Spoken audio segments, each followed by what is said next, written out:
मैं सोचता था कि फिशर्स मैन की क्या क्वालिटी है कि खुदावन ने मछेरों को इस्तेमाल किया, कि मुझे लगता था कि ये बोर काम है,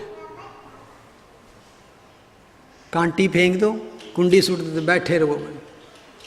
और इसमें क्या है? पेशेंस, सब्र के साथ।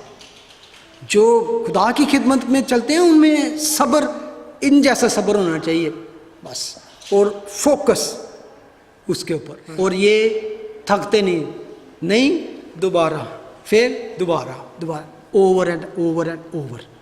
और इसी तरह वो जाल डालते रहते थे। मछली आई है, नहीं, ये नहीं कि छड्डो जी हुन घर चलिए, still they start doing something. थोड़ी देर बाद उन्होंने, क्योंकि वो उनका फोकस होता था, they knew because they were grown up in this area और एज ए फिशरमैन के what is the perfect time.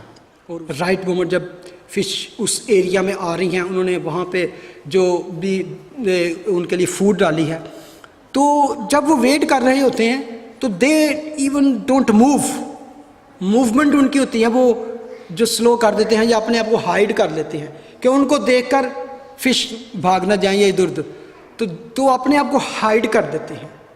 Lesson था कि when you are in the ministry you are not actually prominent, you have to hide yourself. जिस तरह John the Baptist कहता है, मैं घटूं और तू बढ़े, you be prominent, I be fading away. That is actually hide themselves. और एक और बात थी, courage.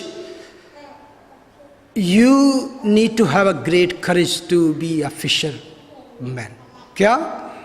You have a maybe little boat, the sea is big, there is storm, बहुत सारे तूफान हैं, बहुत सारी स्ट्रगल है, there is other people, and आपकी बोट छोटी है, आपकी बिल्कुल, and you have to go inside, danger भी है।